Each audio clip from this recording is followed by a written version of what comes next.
Sempurna ketika ya ada di pucuknya ini. Itu baru sempurna.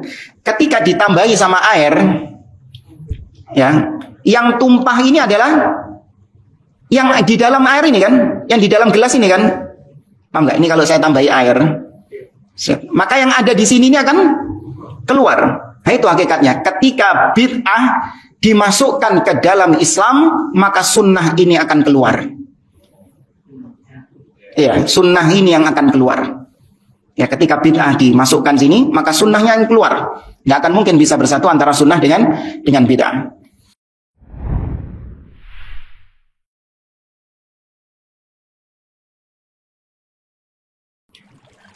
Yaitu menurut ahli hadis, sunnah itu maknanya adalah segala sesuatu yang diriwayatkan tentang Nabi. Ya, apapun pokoknya membicarakan tentang Nabi itu namanya sunnah. Entah itu ucapannya beliau, atau perbuatan beliau, atau takrir, persetujuan beliau, atau sifat-sifat beliau, baik itu sifat perangainya, akhlaknya, atau sifat fisiknya, atau sejarah beliau sebelum beliau diutus menjadi nabi. Dan sebagiannya memasukkan sunnah itu juga, yakni sebelum diutusnya atau sebelum diutusnya Nabi Shallallahu Alaihi Wasallam. Nah, ini sebagian ulama saja yang memasukkan sunnah itu sebelum diutusnya Nabi Shallallahu Alaihi Wasallam. Intinya kalau ahli hadis berbicara tentang sunnah, maka sunnah itu artinya adalah apapun yang berkaitan dengan Rasulullah Shallallahu Alaihi Wasallam.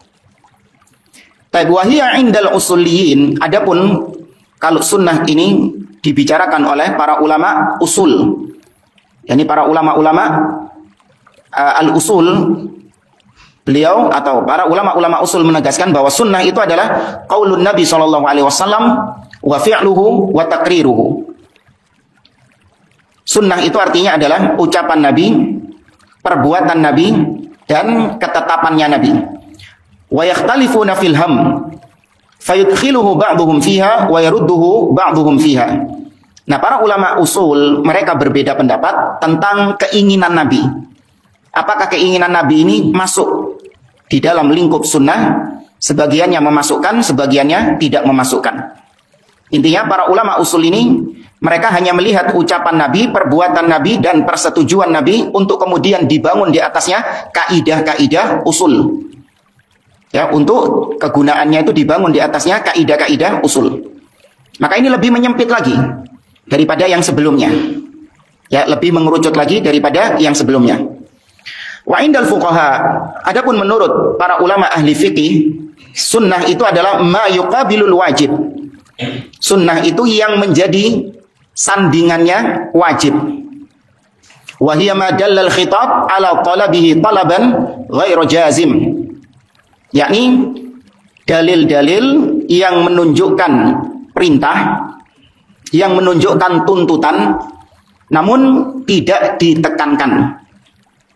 Ya, sunnah itu kalau menurut fikih, ya sunnah yang seperti kita atau seperti orang-orang Indonesia pahami. Yakni secara nilainya, ini secara nilai yuthabu fa'iluhu imtithalan wa la yu'aqabu tarikuhu. Sunnah itu adalah secara nilainya orang yang mengerjakannya karena dia mengikuti Nabi Shallallahu Alaihi Wasallam, karena ketaatannya kepada Nabi Shallallahu Alaihi Wasallam atau kepada Allah dan Rasulnya, maka yang mengerjakannya ini akan mendapatkan pahala. Tapi yang meninggalkannya wala yu'aqab, tidak diberi hukuman, tidak diberi siksa. Adapun maknanya sunnah ini dari sisi fikih adalah ma talabahu asy-syari' talaban ghairu jazimin, yaitu apa-apa yang dituntut oleh syariat namun tuntutannya itu tidak ditekankan. Itu maknanya. Adapun tadi apabila dikerjakan dapat pahala, apabila ditinggalkan tidak mendapatkan dosa, ini nilainya. Ya, itu bukan definisi sunnah, tapi nilai sunnah dari sisi fikih. Wa turadifu 'inda katsirin minal usuliyyin al-mandub wal mustahab wat tatawwu' wan nafilah. Nah, sunnah ini juga semisal maknanya seperti mandub atau mustahab atau tatawwu' atau nafilah. Itu juga semakna. Intinya sunnah seperti yang kita sampaikan tadi. Dan kemudian berikutnya kata beliau, wasababu ikhtilafi istilahil ulama fi makna sunnah raji'un kama taqaddama ila ikhtilafihim fil gharad alladhi unya bihi kullu ta'ifatin minhum. Kenapa kok berbeda-beda makna sunnah ini? Ada yang kurang di sini, ada sebutin sama beliau. Sunnah menurut ulama-ulama yang berbicara tentang akidah. Apa berarti? Sudah kita singgung pada pertemuan sebelumnya.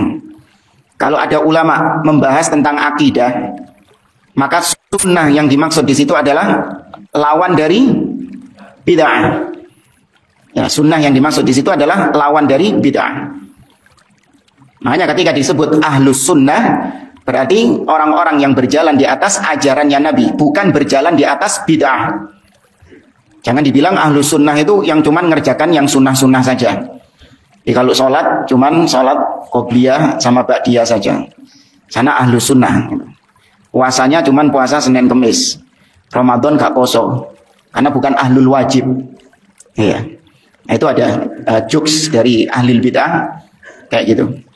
Tapi langsung saja kita bahas pembahasan berikutnya. Al-faslul awal manzilatus sunnatin nabawiyah. Pasal yang pertama yaitu kedudukan sunnah nabawiyah. Tapi ini sebagai info juga atau penekanan juga, ini kita murojaah ya. Bukan kita bahas secara rinci, karena pembahasan rinci sudah dibahas sama Ustadz Nasir. Jadi ini murojaah saja. Tapi dalam pasal ini ada 8 mabhath, ada 8 pembahasan tentang manzilatus sunnah, kedudukan sunnah. Pembahasan yang pertama adalah itsbatu ismati Nabi sallallahu alaihi wasallam wa bayanu haqqihi minal mahabbah wa ta'ah wa ta'zim. Yaitu penetapan tentang kemaksuman Nabi sallallahu alaihi wasallam dan penjelasan tentang hak Nabi untuk beliau itu agar dicintai, kemudian ditaati dan diagungkan. Ini pembahasan yang pertama dari bab ini. Kemudian pembahasan yang kedua, wujubu ta'zimi sunnatil musyarrafah wal qabul wat taslim war ridha bi kulli ma ja'at bihi. Pembahasan kedua dari bab ini adalah wajibnya mengagungkan sunnah yang mulia ini. Wajibnya menerima sunnah ini. Kemudian tunduk dengan sunnah ini dan ridha dengan sunnah ini. Ya, atau dengan apapun pokoknya yang datang dari Nabi Shallallahu Alaihi Wasallam, wajib diterima, wajib tunduk, dan wajib untuk ridho dengan itu semuanya.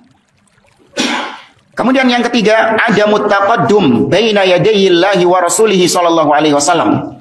Pembahasan ketiga dalam bab ini adalah tentang larangan untuk mendahului firman Allah dan sabda Nabi Shallallahu Alaihi Wasallam, yakni mendahulukan ucapan selain Allah dan Rasulnya di atas ucapan Allah dan Rasulnya.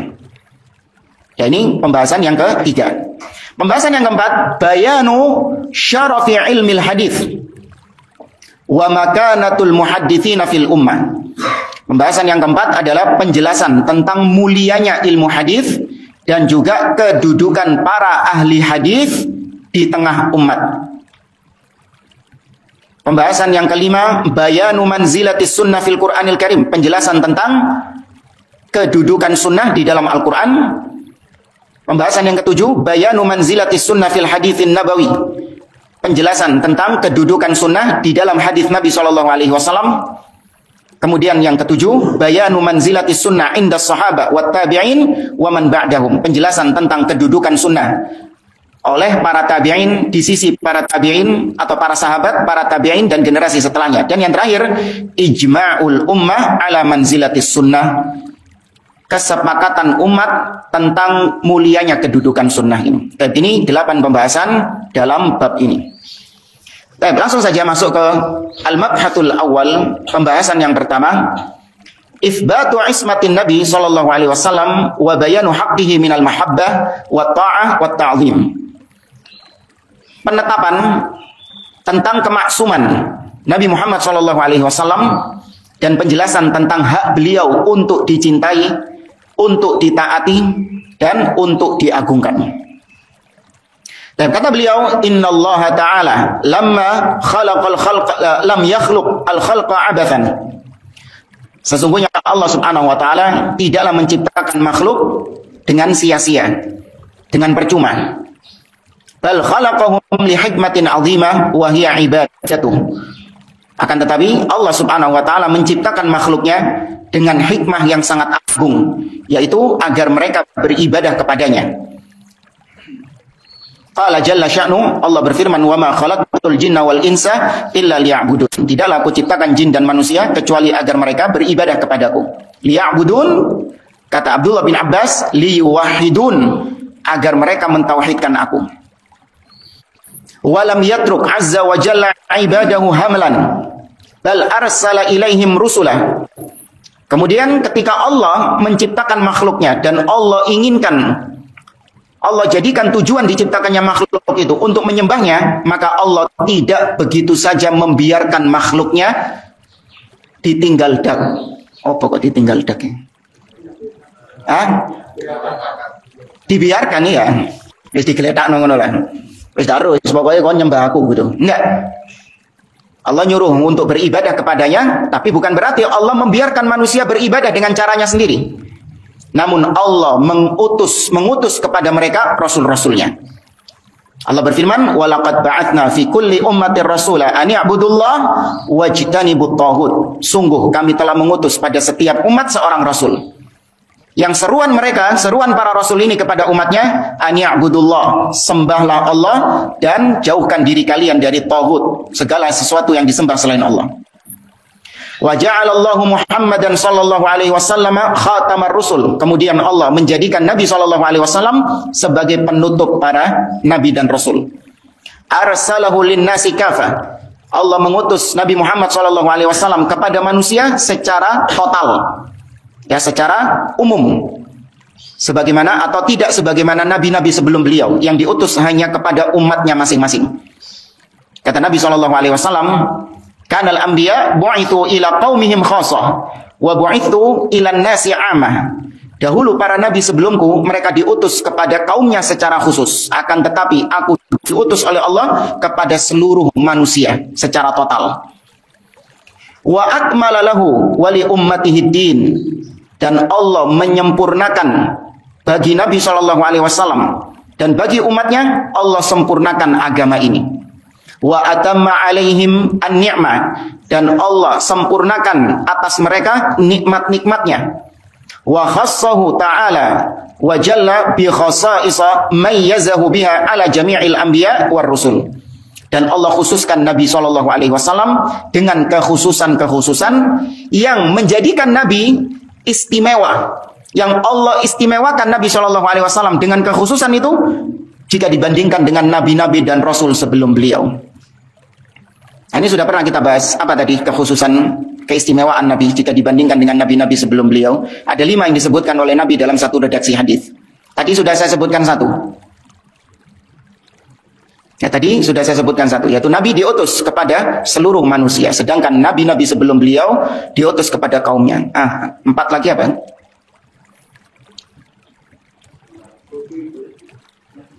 Naam, wa ju'ilat liyal ardu wa ju'ilat liyal ardu tahuran wa masjidah. Bumi dijadikan untukku, yaitu semuanya suci dan masjid, bisa dipakai untuk ibadah. Kemudian naam, wa uhillat li al-ghanimah, dihalalkan atasku ghanimah. Terus nanti di hari kiamat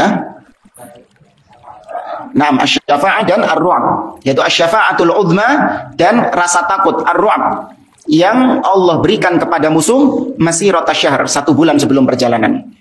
Tapi ini sebagian di antara kekhususan Nabi sallallahu alaihi wasallam dari semua nabi-nabi sebelum beliau. Kemudian kata beliau, wa irsaluhu sallallahu alaihi wasallam ni'matan intanna biha ala hadhihi al-ummah fi ayatin katsiratin.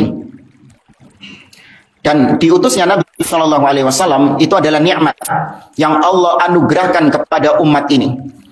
Dalam banyak ayat Allah menyebutkan tentang hal ini, seperti di dalam surah Ali Imran ayat 164 Allah berfirman, laqad mannallahu 'alal mu'minina idz ba'atsa fihim rasulan min anfusihim yatlu alaihim ayatihi wa yuzakkihim wa yuallimuhumul kitaba wal hikmah wa in kanu min qablu lafi dhalalin mubin. Kata Allah, sungguh Allah telah menganugerahkan kepada orang-orang beriman tatkala Allah mengutus kepada mereka seorang rasul dari kalangan mereka sendiri. Yang tugas rasul ini membacakan kepada mereka ayat-ayatnya dan mensucikan mereka, membersihkan mereka. Dan rasul ini yu'allimuhum, mengajarkan kepada mereka alkitab wal hikmah. Mengajarkan kitab dan hikmah. Hikmah maksudnya adalah as-sunnah. Yang mengajarkan Al-Quran dan as-sunnah. Wa in kanu min qablu lafi dhalalin mubin. Padahal mereka ini sebelumnya dalam kondisi yang tersesat. Maka diutusnya Nabi adalah nikmat dari Allah Subhanahu wa taala kepada orang-orang beriman. Wa hajatun nas ilal imani bihi wal akhdhu bima jaa bihi minad din asyaddu min hajatihim ila ta'ami wasyarab. Dan kebutuhan manusia, ya butuhnya manusia akan Nabi SAW itu lebih daripada kebutuhan manusia akan makanan mereka dan minuman mereka. Jadi manusia membutuhkan Nabi, membutuhkan ilmu, membutuhkan sunnah, itu lebih daripada kebutuhan mereka akan makan dan minum. Ya, nanti akan ada penjelasan lebih rinci tentang hal ini. Waqad aujaballahu ta'ala li nabiyhi huquqan wa wajibat jaa bayanuha fil kitabi was sunnah atamma bayanin. Dan Allah mewajibkan kepada Nabi dan Allah mewajibkan kepada umat atau kepada manusia atau Allah mewajibkan kepada manusia dengan kewajiban-kewajiban yang berkaitan dengan Nabi SAW. Ada hak-hak Allah jadikan Nabi ini memiliki hak yang harus ditunaikan oleh umat manusia.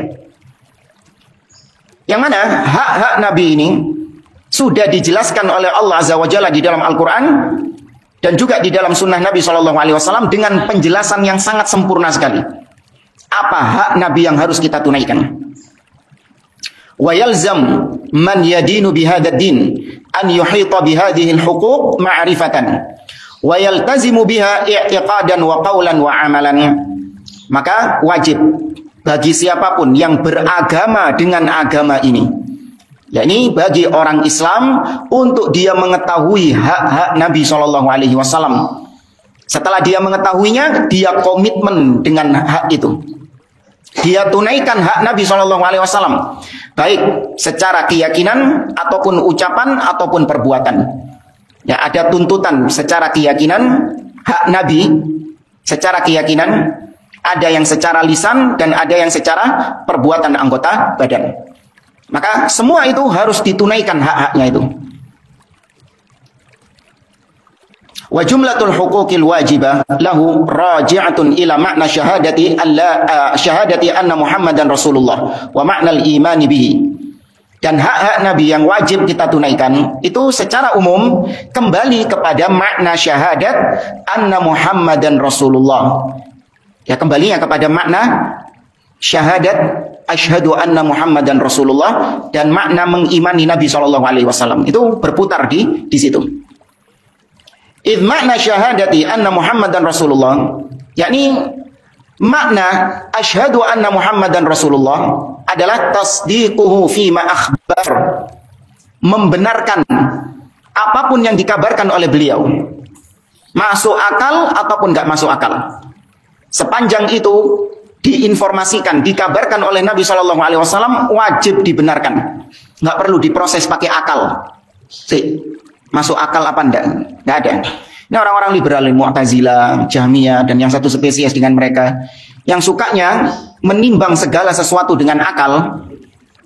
Itu Anda nggak bisa bayangkan kalau mereka hidup di zaman Nabi SAW. Ketika Nabi mengucapkan sesuatu yang akal mereka nggak bisa menerima itu, masa berani mereka mengatakan, "Si ya Rasulullah, tak pikir disik." Pantas nggak orang Muslim ngomong kayak gitu? "Si ya Rasulullah, tak pikir-pikir disik. Kalau nanti masuk di akal saya terima ini ucapanmu. Tapi kalau enggak ya walafu, ya sepurani, Allah ya walafu, mohon maaf saya nggak bisa menerimanya." Ya, maka ini penyimpangan orang-orang yang taqdimul akal ala naql. Lebih mengedepankan akal daripada dalil. Hakikat mereka seperti itu. Kalau ketemu sama Nabi, berani nggak mereka mengatakan, tak pikir-pikir dulu. Padahal seorang muslim yang mengucapkan asyhadu anna Muhammadan Rasulullah, konsekuensi yang harus dia tunaikan ketika mengucapkan asyhadu anna Muhammadan Rasulullah adalah membenarkan apapun yang diucapkan oleh Nabi SAW. Tapi ini yang pertama, tasdiquhu fima akhbar. Wa ta'atuhu fima amar. Mentaati Nabi SAW apapun yang beliau perintahkan. Yang beliau perintahkan ada yang sifatnya wajib dan ada yang sifatnya sunnah. Wajtinabu ma naha anhu wa zajar. Kemudian makna syahadat Muhammadun Rasulullah adalah menjauhkan diri dari apa-apa yang dilarang oleh Nabi SAW. Dan apa yang dilarang oleh Nabi bisa haram dan bisa makruh. Ya, itu bentuk ketaatan kepada Nabi. Bentuk menunaikan hak Nabi. Wa alla yu'badallahu illa bima syara'. Dan yang keempat berarti yang keempat adalah yaitu tidak boleh menyembah Allah kecuali dengan apa yang disyariatkan oleh Nabi SAW. Ya, tidak boleh beribadah kepada Allah. Haram hukumnya beribadah kepada Allah kecuali dengan apa-apa yang diajarkan oleh Nabi SAW. Berarti kalau itu nggak diajarkan oleh Nabi, nggak disyariatkan oleh Nabi, maka kembali hukumnya apa berarti?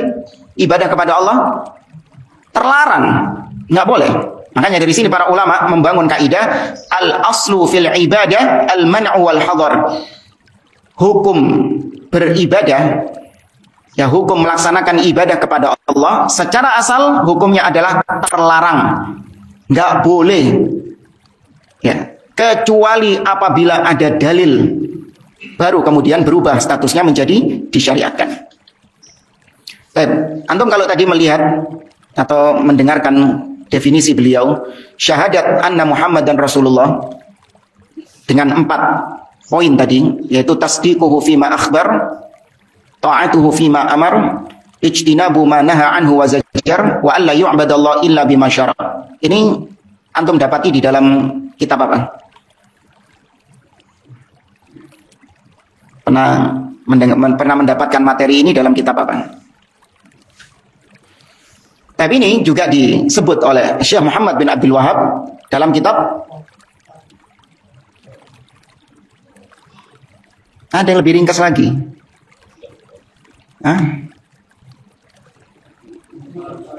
Ya, Al-Usul Ats-Tsalatsah. Ya, ini disebutkan dalam Al-Usul Ats-Tsalatsah. Kemudian kata beliau, wa hadza huwa ma'nal imani bihi. Inilah makna mengimani Nabi SAW.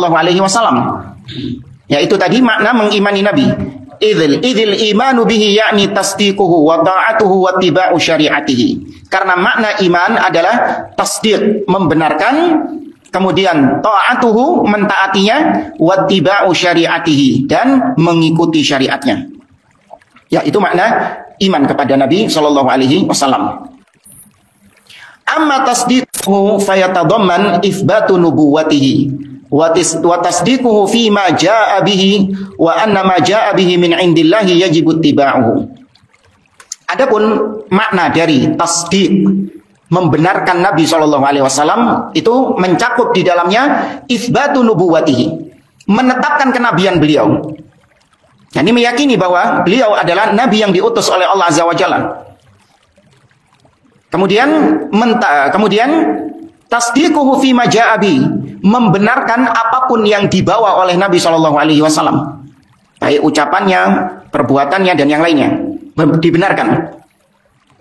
Dan meyakini bahwa segala sesuatu yang datang dari Nabi itu adalah dari Allah Subhanahu wa taala, bukan dari karangan beliau, bukan dari hawa nafsu beliau, tapi itu dari Allah Azza wa Jalla. Dan kemudian diikuti, ittiba, mengikutinya.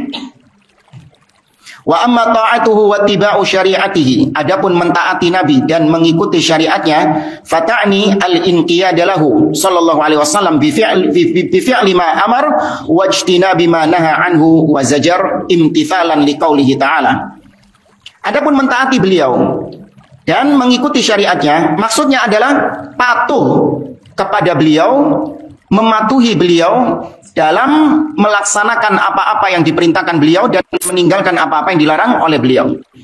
Maka mengikuti syariat Nabi, ittiba kepada Nabi itu bisa dari 4 sisi atau 2 sisi aja. Melaksanakan perintah dan meninggalkan larangan. Melaksanakan perintah ini terbagi lagi menjadi 2. Apa dan apa? Wajib dan sunnah, mandub. Adapun mengikuti Nabi dari sisi meninggalkan larangan ada 2 juga, yaitu haram dan makruh. Maka dari sini tidak dikatakan mengikuti Nabi SAW dari sisi mubah. Ya, dari sisi mubah itu tidak dikatakan ittiba. Ya, tidak dikatakan mengikuti Nabi SAW. Kecuali apabila yang mubah ini dijadikan sebagai sarana untuk melaksanakan yang perintah atau sarana untuk meninggalkan yang larangan. Baru di situ bernilai ibadah. Tapi kalau cuma sebatas mubah, maka itu tidak dinilai mengikuti Nabi, tidak dinilai ibadah di situ. Bahkan disebutkan oleh para ulama, di antaranya Syekh Abdul Aziz Ar-Rayis, beliau mengatakan bahwa beribadah dengan cara mubah, beribadah dengan perbuatan yang mubah, itu bid'ah di dalam agama. Yang melaksanakan suatu ibadah kepada Allah dengan mubah, dengan cara yang mubah, itu bid'ah di dalam agama. Ya, contoh misalnya, ini lagi di restoran, lagi di depot, di warung. Kok tambah turun? Restoran, depot, warung. Ya segitulah pokoknya tempat makan. Disodorkan menu kepada Anda. Ada kebuli, ada biryani, ada mandi, gitu kan. Kemudian ada seorang mengatakan, enggak, saya enggak mau makan ayam. Ya, saya enggak mau makan ayam. Saya maunya kambing saja. Ini perbuatan apa sih? Makan ayam, makan kambing. Ini dalam sisi syariat mubah. Tapi orang ini dia meninggalkan kambing. Tadi apa tadi? Meninggalkan ayam dan makan kambing ta'abbudan dalam rangka beribadah kepada Allah Azza wa Jalla. Maka hukumnya apa ini dalam syariat? Bid'ah. Menjadikan sesuatu yang mubah sebagai bentuk ibadah kepada Allah hukumnya bid'ah. Kecuali apabila itu adalah sarana untuk mendukung dia melakukan yang wajib atau yang sunnah, atau sarana dia untuk meninggalkan yang haram atau mubah. Apa misalnya kalau dengan makan kambing itu? Apa yang bisa didukung di situ? Bisa menegakkan sholat. Apa misalnya? Ya wis itulah. Mungkin dengan makan kambing itu dia sehat. Dengan makan kambing itu badannya jadi seger, maka dengan badannya kuat itu dia bisa melaksanakan ibadah kepada Allah. Ini baru. Ya, tapi ini sifatnya tabaan, hanya menyertai saja, bukan itu poinnya, bukan itu intinya. Tapi intinya adalah ibadah yang akan dia kerjakan itu. Paham ya jemaah ya? Sama orang tidur hukumnya mubah. Nggak tidur juga hukumnya mubah. Orang mau tidur mau tidak juga hukumnya mubah. Tapi ketika dia tidur dan dia menganggap bahwa tidur saya ini adalah ibadah kepada Allah, maka ini bid'ah. Kalau cuma sebatas tidur itu dianggap sebagai ibadah, ini bid'ah. Tapi kalau tidurnya dia itu adalah dalam rangka untuk melaksanakan ibadah kepada Allah, maka ya tidurnya ini bisa berpahala. Saya tidur habis isya supaya nanti bisa bangun malam. Ya, supaya nanti subuhnya nggak telat misalnya. Ya, maka tidurnya ini dinilai ibadah. Tapi ibadah yang sifatnya tabaan, mengikuti. Bukan inti dari ibadah itu. Paham ya, Pak? Baik. Allah berfirman, "Wa ma atakumur rasulu fakhudhu wa ma nahakum anhu fantahu." Apa yang Rasul datang kepada kalian, maka ambil. Dan apa yang dilarang Rasul kepada kalian, maka tinggalkan. Fayajibu 'alal khalqi ittiba'u syari'atihi wal iltizamu bi sunnatihi. Ma'ridha bima qadahu wat taslim lahu. Maka wajib bagi setiap makhluk untuk mengikuti syariat Nabi dan komitmen di atas sunnahnya, disertai dengan ridho terhadap sunnah Nabi dan tunduk terhadap ketentuan atau terhadap syariat Nabi. Wal i'tiqadul jazim anna ta'atahu hiya ta'atun lillah. Kemudian kita meyakini bahwa taat kepada Rasul itu adalah taat kepada Allah Subhanahu wa taala. Ya, Allah mengatakan may yuti'ir rasula faqad ata'a Allah.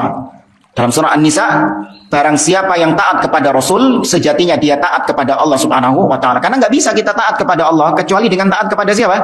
Rasul sallallahu alaihi wasallam. Ya, nggak ada jalan untuk kita taat kepada Allah kecuali melalui Rasul. Tanpa taat kepada Rasul, mustahil seseorang bisa taat kepada Allah Azza wa Jalla. Wa anna ma'siyatahu hiya ma'siyatun lillah. Dan mendurhakai Rasul itu adalah durhaka kepada Allah. Li'annahu huwal wasitatu bainallahi wa bainats tsaqalain fi tablighi risalatillah. Karena Nabi SAW adalah wasitah, penengah, ya, perantara antara Allah dengan makhluk. Dialah yang menyampaikan wahyu Allah, dialah yang menyampaikan Al-Quran, menyampaikan agama ini kepada makhluk. Wa sa'adhkuru bi syai'in min at-tafsil ba'd hadhihi al-huquq idh fi bayaniha bayanun limakanati sunnah wa manzilatuha fid din. Kemudian kata beliau, saya akan sebutkan secara rinci sebagian hak-hak Nabi SAW. Karena menjelaskan hak-hak Nabi itu sama saja menjelaskan tentang kedudukan sunnah. Ini kita kan sedang membahas tentang kedudukan sunnah. Nah, bagaimana cara kita mengetahui kedudukan sunnah? Adalah dengan cara kita tahu hak-hak Nabi SAW yang harus kita tunaikan. Dan kedudukan sunnah ini di dalam agama bagaimana? Di sini ada 5 poin. Secara rinci hak-hak Nabi SAW. Di sini sebutkan secara global dulu, baru kemudian dirinci satu-satu. Yang pertama, al-imanu bi annahu ballaghar risalah wa akmalaha. Hak Nabi yang pertama adalah mengimani. Kita wajib mengimani bahwa beliau sallallahu alaihi wasallam telah selesai menyampaikan risalah agama ini dan telah sempurna menyampaikan agama ini. Perfect, tanpa ada cacat, tanpa ada kurang sama sekali. Kau nak sing kelalen. Ya, tidak ada yang terlupakan. Nanti akan ada rincian. Kemudian yang kedua, al-imanu bi'ismatihi. Haknya Nabi yang wajib kita tunaikan adalah kita wajib mengimani kemaksuman beliau. Dengan rinciannya nanti, kayak yang pernah kita singgung itu. Kemudian yang ketiga, wujubu mahabbatihi. Hak Nabi yang ketiga adalah wajib mencintai Nabi. Ya, wajib mencintai Nabi. Bahkan cinta kita kepada Nabi wajib lebih tinggi daripada cinta kita kepada siapa? Kepada diri sendiri. Ya, jangankan kepada istri, anak, orang tua, kepada semua kepada diri sendiri nggak boleh kita lebih cinta diri kita daripada Nabi SAW. Seperti siapa sahabat yang ditegur? Umar ibn Khattab. Kemudian yang keempat, wujubu ta'atihi wa luzumu sunnatihi. Hak yang keempat, wajib mentaati beliau dan wajib komitmen di atas sunnah beliau, menetapi sunnah beliau.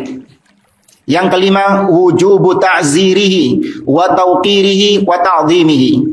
Yaitu hak Nabi yang kelima, wajib bagi kita untuk mengagungkan beliau, memuliakan beliau, menghormati beliau. Tapi ini secara umum 5 hak Nabi SAW.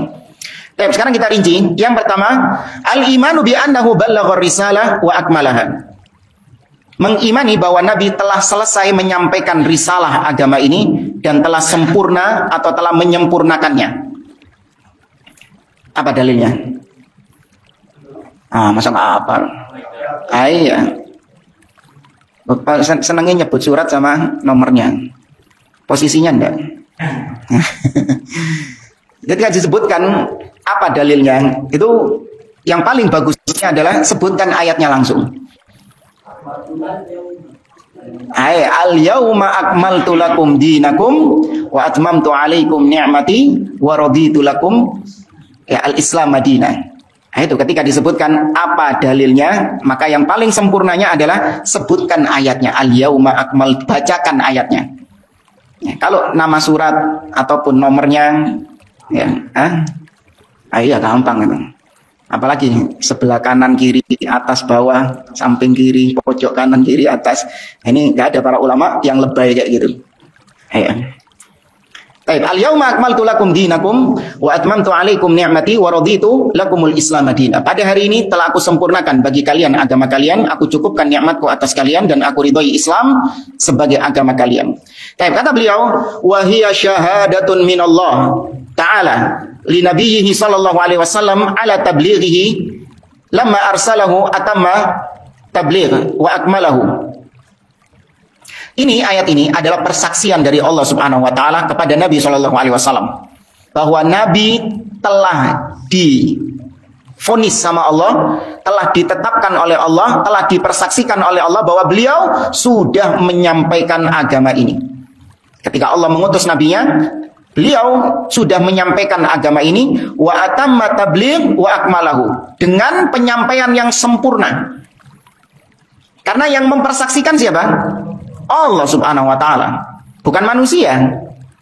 Ya, yang mempersaksikan bahwa Nabi sudah menyampaikan semua agama ini adalah Allah Azza wa Jalla, bukan manusia.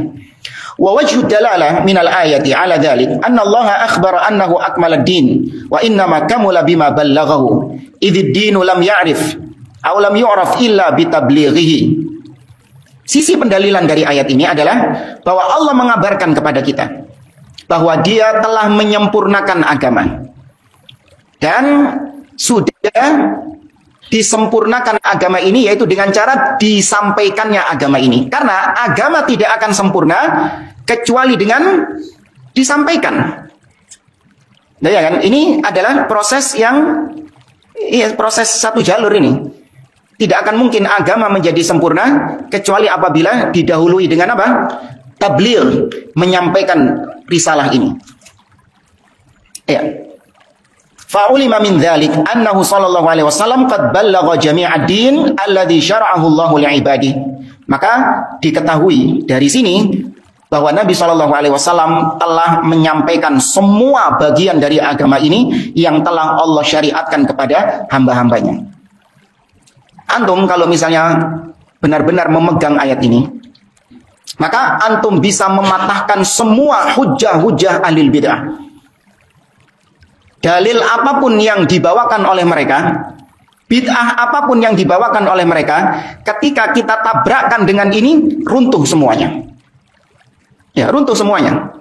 Karena Nabi SAW sudah menyampaikan agama ini, dan Nabi ketika menyampaikan kepada umatnya, itu dengan kalimat yang fasih, dengan kalimat yang jelas. Karena Nabi itu adalah orang yang paling sayang kepada umatnya, orang yang paling kasih kepada umatnya. Nggak mungkin Nabi SAW meninggalkan suatu kebaikan yang dia ketahui itu baik, tapi Nabi nggak ngasih tahu kepada umatnya. Itu nggak mungkin. Ini ada jalan kebaikan ini. Jalan kebaikan, Nabi tahu ini kebaikan, tapi ternyata Nabi diem, nggak ngasih tahu kepada umatnya. Cek gak perlu wong-wong itu kapok. Kau Nabi gue ngono. Ini jalan kebaikan ini. Meneng-menengan wis. Cek wong-wong gak ero. Ya biarin mereka nggak tahu ini jalan kebaikan. Nggak ada Nabi kayak gitu tuh. Karena Nabi sayang kepada umatnya. Begitu ada jalan kebaikan, dikasih tahu umatnya ini jalan kebaikan. Begitu ada jalan keburukan, Nabi juga pasti memberitahu kepada umatnya itu jalan keburukan. Bukan malah diem-dieman. Kemudian Nabi SAW adalah manusia yang paling jelas ucapannya. Ya, Nabi SAW yang paling terang benderang penjelasannya. Sebagaimana nanti ada dalilnya, kisah tentang Hajjatul Wada, di mana semua sahabat yang hadir mempersaksikan bahwa Nabi SAW sudah menjelaskan agama ini dengan sempurna. Kemudian pendalilan berikutnya, firman Allah Azza wa Jalla, atau dalil berikutnya, firman Allah Azza wa Jalla dalam surah Al-Ahzab ayat 39. Allah mengatakan alladzina yuballighuna risalatillahi wa yakhshawnahu wa la yakhshawna ahadan illallah wa kafa billahi hasiba. Yaitu orang-orang yang menyampaikan risalah Allah dan mereka takut kepada Allah dan mereka tidak takut kepada siapapun selain Allah Azza wa Jalla. Dalam ayat ini kata beliau, Allah memuji orang-orang yang menyampaikan risalahnya, menyampaikan agamanya. Ya Allah puji, mereka menyampaikannya itu dengan rasa takut kepada Allah. Dan mereka tidak takut kepada siapapun kecuali hanya kepada Allah ketika menyampaikan risalah ini. Nah, kalau orang-orang yang menyampaikan agama Allah ini dipuji, maka tentu yang dimaksud lebih utama menyampaikan agama Allah ini siapa yang paling utama? Nabi SAW. Ya, maka berarti pujian kepada mereka itu juga pujian kepada Nabi SAW. Ya, maka Nabi ketika menyampaikan itu dengan takut. Allah mengatakan dalam surah Al-Haqqah, "Walau taqawwala 'alaina ba'dal aqawil la akhadna minhu bil yamin, tsumma laqata'na minhul watin." Seandainya Muhammad itu dia mengada-ngadakan ucapan atas kami, ngarang-ngarang ucapan atas kami, maka kami akan pegang dengan tangan kanannya. Kemudian kami putus pembuluh darahnya. Diancam sama Allah Azza wa Jalla. Ya, Nabi kalau sampai mengada-ngadakan agama ini, ya ngarang-ngarang ucapan yang tidak difirmankan oleh Allah Azza wa Jalla, diancam sama Allah Subhanahu wa taala. Tapi itu enggak terjadi. Ya, itu tidak terjadi, tapi diancam sama Allah Azza wa Jalla. Baik, kemudian ini dalil yang kita sampaikan tentang haji wada dari Jabir bin Abdullah radhiyallahu anhu. Qala Rasulullah sallallahu alaihi wasallam, Nabi mengatakan taraktu fikum. Ini Nabi ketika di Arafah ya. Nabi ketika khutbah di Arafah. Dengan khutbah yang panjang. Ini disingkat saja. Taraktu fikum ma lan tadillu ba'dahu in i'tasamtum bihi. Aku tinggalkan kepada kalian sesuatu yang kalian gak akan mungkin tersesat setelahnya sepanjang kalian berpegang dengan sesuatu ini. Kitab Allah, yaitu kitab Allah Subhanahu wa taala. Wa antum tas'aluna anni fama antum qailun. Kemudian Nabi mengatakan, kalian kelak di hari kiamat kalian akan ditanya tentang aku. Ya, kalian akan ditanya tentang aku. Maka apa jawaban kalian kelak di hari kiamat kalau kalian ditanya tentang aku? Qalu, maka para sahabat ketika itu mengatakan, nashhadu annaka qad ballaghta wa addaita wa nasahta. Kami bersaksi bahwa engkau ya Rasulullah sudah menyampaikan, sudah menunaikan, dan sudah menasehatkan. Ya, sudah tulus untuk menyampaikan agama ini. Faqala bi isbi'ihi as-sabbabah. Bi isbu'ihi as-sabbabah yarfa'uha ila as-sama' wa yankutuha lin-nas. Wa yankutuha ilan nas. Kemudian Nabi mengangkat jari telunjuknya ke atas langit. Dan kemudian setelah itu mengarahkan kepada manusia, kepada para sahabat. Nabi mengatakan, Allahumma syhad, Allahumma syhad, Allahumma syhad. Ya Allah persaksikanlah, ya Allah persaksikanlah, ya Allah persaksikanlah. Baik, Nabi mengisyaratkan dengan jari telunjuk ke atas, ini dari perbuatan Nabi yang menunjukkan Allah di atas. Jadi Nabi menegaskan akidah Allah di atas itu dari tiga sisi. Dari ucapan, dengan perbuatan, dan dengan takrir, persetujuan. Ada yang bisa nyebutkan? Kalau dengan ucapan apa yang menunjukkan Nabi mengajarkan akidah Allah di atas dengan ucapan? Allah fis sama. Pas apa itu? Itu bukan ucapan Nabi. Itu apa itu? Takrir. Itu dari sisi takrir karena Nabi bertanya ain Allah. Maka sang Buddha mengatakan fis sama. Kemudian baru Nabi benarkan. A'tiqha fa innaha mu'minah. Itu takrir. Nah, sekarang yang ucapan. Banyak sebenarnya. Nabi SAW mengatakan, ala ta'manuni wa ana aminu man fis sama. Tidakkah kalian percaya kepadaku padahal aku ini adalah kepercayaan yang di langit. Irhamu man fil ardi yarhamukum man fis sama. Ya rahmatilah apa-apa yang ada di bumi, niscaya yang di langit akan merahmati kalian. Itu dengan ucapan. Adapun dengan perbuatan ini, Allahumma syhad. Itu dengan perbuatan. Nah, adapun dengan takrir adalah hadits jariyah tadi. Ain Allah, ya sang Buddha mengatakan fis sama dan disetujui sama Nabi. Nah, kemudian baru turun firman Allah, al-yauma akmaltu lakum dinakum. Wa an Aisyah radhiyallahu anha qalat, dari Aisyah radhiyallahu taala anha, beliau mengatakan, man haddatsaka anna Muhammadan sallallahu alaihi wasallam katama syai'an mimma anzalallah faqad kadzab. Kata Nabi, apabila ada yang mengatakan kepadamu bahwa Muhammad sallallahu alaihi wasallam menyembunyikan sesuatu dari apa yang Allah turunkan kepadanya, maka dia telah berdusta. Sungguh dia telah berdusta. Jadi kalau ada orang bilang, iya Nabi tahu ini, tapi Nabi gak ngomong, disembunyikan sama Nabi SAW, maka pastikan dia berdusta.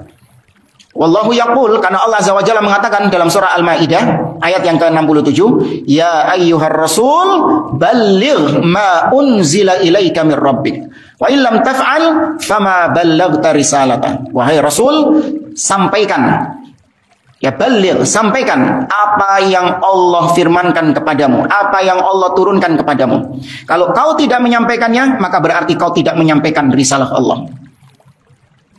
Ya, maka tidak ada sesuatu apapun yang disembunyikan sama Nabi SAW. Semua sudah disampaikan oleh beliau. Maka kita mengimani beliau sudah menyampaikan agama ini, tidak ada yang kurang, tidak ada yang disembunyikan oleh Nabi. Agama ini telah sempurna. Nah, yang namanya sempurna, ya ibarat seperti gelas ini.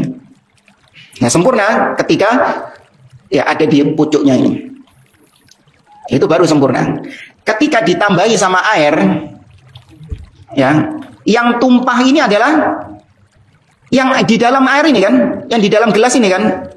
Paham nggak? Ini kalau saya tambahi air, maka yang ada di sini ini akan keluar. Nah, itu hakikatnya. Ketika bid'ah dimasukkan ke dalam Islam, maka sunnah ini akan keluar. Ya, sunnah ini yang akan keluar. Ya, ketika bid'ah dimasukkan sini, maka sunnahnya yang keluar. Nggak akan mungkin bisa bersatu antara sunnah dengan bid'ah. Baik, hada wallahu a'lam bishawab. Insyaallah kita lanjutkan pada pertemuan yang akan datang. Aku qouli hada. Wassallallahu ala nabi. Assalamualaikum warahmatullahi wabarakatuh. Sampai jumpa kembali di World Islam Channel.